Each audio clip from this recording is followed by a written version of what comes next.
안녕하세요, 여러분. 백영기 목사입니다. 예레미야 7장 16절에서 34절까지의 내용을 살펴보도록 하겠습니다. 자, 이제 7장 16절에서 보면 우리가 가지고 있는 몇 가지 내용들을 좀 살펴보고 또 문구를 보는 게 좋을 것 같습니다.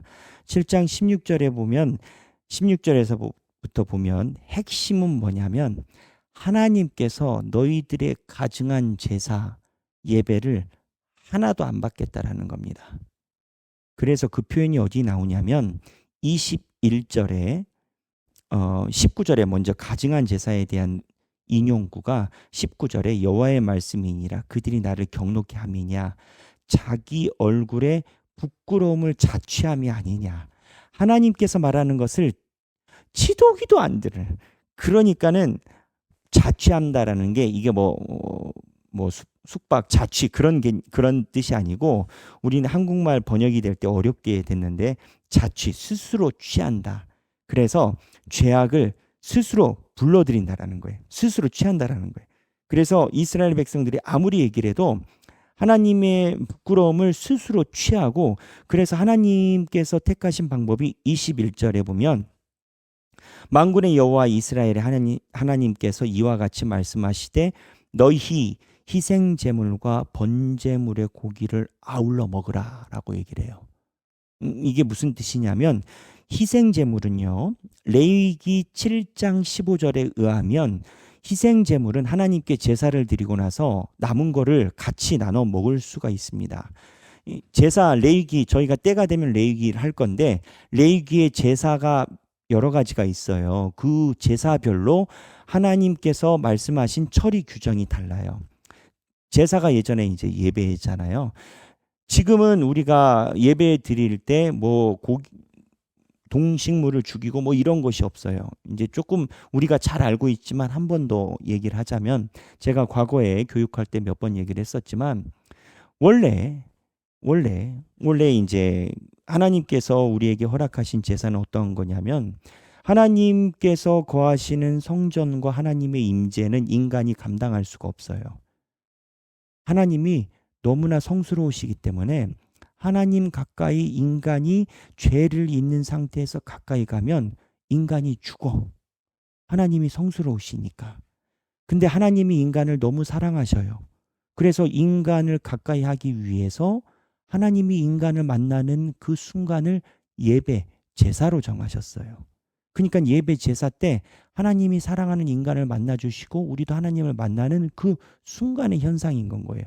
문제는 뭐냐면 인간의 죄가 있기 때문에 인간의 죄가 해결이 되지 않고 하나님을 만나게 되면 인간이 죽는다라는 거예요. 이거를 해결하기 위해서 하나님이 동물 또는 자기가 가지고 있는 여러 가지 동물들을 가지고 와서 예배 들어가기 전에 그 앞에서 이 동물을 끌고 와. 염, 소, 부자이면 돈 많은 소 같은 거 끌고 오고 가난하면 염소나 이런 걸 끌고 와요. 그러면은 예배 제사 전에 들어가기 전에 인간이 자기가 죽어야 되는데 나 대신 이 동물이 죽는다라는 개념으로 이 동물을 바쳐요. 이게 이제 헌금의 시작이에요. 우리가 하나님께 드리는 헌금은 세금 내듯이 어디 헬스클럽 회원 가입하듯이 이렇게 내는 개념이 아니고 원래 내 죄에 대한 속죄의 개념이 시작이에요. 그러면 이 동물을 하나님께 드리면 자 실제적으로 동물을 죽였잖아요.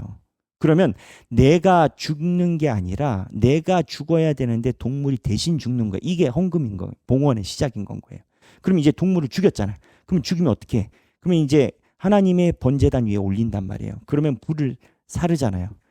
불을 사르면 이 동물을 완전히 태워서 죽일 거예요. 동물을 조금 태우고 고기를 먹게끔 할 거예요. 그러니까 제사를 드리면 제사고기가 나오는 건 거예요. 동물을 죽였으니까 그 동물의 제사고기 처리 규정이 있어. 근데 크게 두 가지가 있어요. 하나님께서 이 제사를 통해서 제사를 바친 사람들에게 돌려주시는 제사 규정이 있어요. 소 하나, 요즘 소 얼마나 하는지 모르겠어요. 굉장히 비싸죠. 소 하나를 하나님께 헌금을 드렸어. 제사로 드렸어. 근데 하나님이 야, 소 그래 너희들이 나에게 가져온 것 너무 사랑하고 고맙다. 너희들의 마음을 알았다. 그럼 제사 끝나고 소 고기는 너희들이 먹어. 이렇게 하는 제사 스타일이 있고, 또 하나는 온전히 하나님께만 드린다라는 목적으로 제사를 드리는 게 있어요. 그러면 소를 잡았다. 그러면 소가 뼈까지 다 탈 때까지 다 태워요. 왜? 인간이 먹지 않는다라는 거예요. 온전히 하나님을 위해서 나는 이 제사물을 가져왔다라는 의미를 가진 건 거예요. 그게 뭐냐? 번제물이에요. 그래서 희생제물 같은 경우는 사람들이 하나님께 헌금을 드리고 동물을 잡고 난 고기를 나눠서 먹을 수 있게 제사 규정이 되어 있지만 번제물은 온전하게 하나님께 드리게 되어 있거든요. 근데 오늘 본문에 이스라엘 백성들이 하도 속을 썩이니까 부끄러움을 자취 스스로 취하니까 21절에 만군의 여호와 이스라엘의 하나님께서 이와 같이 말씀하시되 너희 희생 제물과 번제물의 고기를 아울러 먹으라. 둘 다 니들 먹으라라는 거예요. 이게 무슨 소리겠어요? 반어법이에요. 나 안 받는다라는 거예요. 야, 가져가. 니들 헌금 가져가.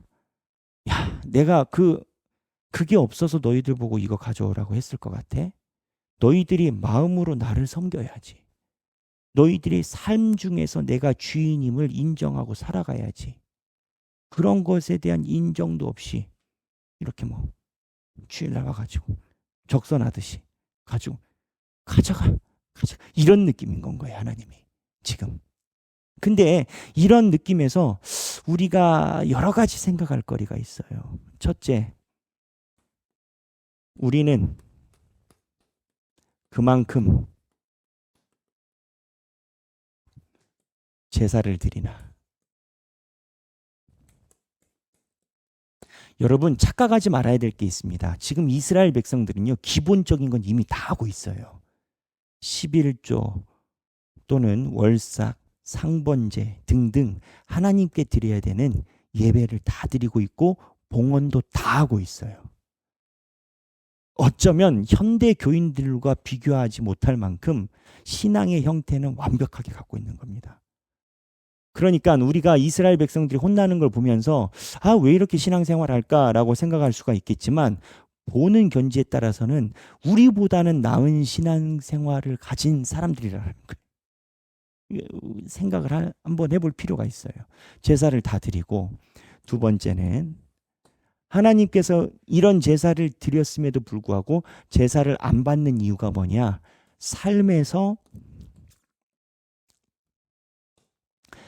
하나님의 비중이 낮기 때문이라는 거예요. 하나님이 이스라엘 백성들한테 이거를 어떻게 표현하세요? 너희들이 나를 섬긴다라고 하지만 바알신을, 아세라를, 몰록을 섬긴다라는 거잖아요. 몰렉을 섬긴다라는 거잖아요. 하나님께서 보실 때 너희들이 나를 믿는다라고 하지만 내 말대로 안 산다라는 거잖아요. 그래서 하나님께서 말씀하신 두 번째는 하나님의 말씀대로 살아가느냐 여부가 결국 예배랑 관계가 있다라는 거예요. 하나님이 안 받는다고요. 자, 우리로 소급해서 적용해 보시게요. 우리가 월요일부터 토요일까지 하나님에 대해서 전혀 생각하지 않아. 하나님의 말씀대로 살아가지 않아. 하나님의 말씀을 한 번이라도 고심해 본 적도 없어. 왜? 보려고도 안 하니까. 그런데 주일날 와서 은혜 받는다? 그 은혜 이상한 거 아니겠어요, 여러분? 그 은혜가 뭐예요? 내가 감정이 몽클해지면 은혜고 무언가 해소가 된 느낌이면 은혜고, 물론 하나님의 은혜에는 그러한 열매와 갚아주심이 있어요. 하지만 그 열매만 놓고 내 예배가 온전했다라고 보긴 어렵다라는 거예요. 이해되시죠? 하나님을 온전히 예배를 드리면 그 열매가 있지만 그 열매만 놓고 그거를 판단할 수 없어요. 그러면 주일날 하나님께 예배를 온전히 드렸다의 기본 전제가 뭐냐? 하나님께서 예레미야에서 직접 이야기를 하시는 이 테마로 보자면 삶에서 하나님의 비중이 얼마만큼 되느냐를 이야기를 하는 건 거예요. 또 이런 얘기를 하는 대상인 유대인들에게 우리가 가져야 되는 선입견을 제하고 수준을 높여야 되는 게 그들은 그만큼 제사를 다 했어요. 하나님께 드려야 될 걸 다 드렸어요. 온전하게 다 했다고요. 그런 사람들에게 하나님이 이 이야기를 하신 건 거예요. 그래서 오늘 7장 16절에서 34절에 보면 예배에 대한, 저는 그래요. 우리들이 예배 준비에 대한 우리의 생각 교정이 필요하다.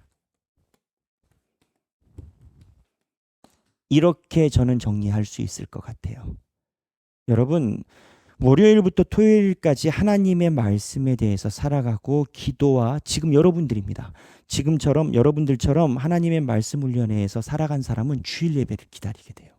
제가 안 성도 몇 분이 그래요. 우리 하길교회는 한 분이 아니라 몇 분이 그래요. 주일날 아침부터 예배 드리려고 일찍 일어나가지고 준비를 한다라는 거예요. 가족들이 정신이 사납대, 빨리 가자고 그래가지고. 우리 교회에 그런 분들 많아요. 그래서 막 준비해가지고, 왜? 예배 드리고 싶어서. 근데 그 마음이 생기려면 월요일부터 토요일까지 하나님의 말씀은 전혀 접근도 안 하는 사람이 그런 마음이 생기겠어요? 우리 교회는 왜 시간이, 왜 맨날 주일날마다 이렇게 가는 게 힘들까? 잠을 조금 더 자면 좋겠는데. 간신히 이러고 와가지고 눈만 떼끔 뜨고 가는 사람하고 이렇게 예배를 생각하고 오는 사람하고 하나님이 볼 때 어떠시겠냐고요. 절대 오해하지 마세요. 이 이야기를 들은 이스라엘 백성들은 그 당시 종교적인 관례에 의하면 할 것 다 했습니다. 예배 다 드리고 아마 봉헌도 우리들보다 잘했을걸요. 그들은 그것이 의식적으로 중요한 걸 아니까. 근데 그들에게 하나님이 이거를 얘기를 하시는 건 거예요. 따라서 생각하기 예배 준비에 대한 생각의 교정이 필요하다. 우리의 삶에서 평일에서부터 예배가 이미 준비가 된다라는 거예요. 평일에서부터 예배가 준비가 된다라는 거예요. 오늘 이 말씀을 보시는 여러분, 이 말씀을 묵상하고 계심이 주일날 예배를 준비하는 자세인 건 겁니다. 이 표현에 대해서 내가 느끼는 바를 좀 나눠보고, 자, 예배 준비에 대한 생각의 교정.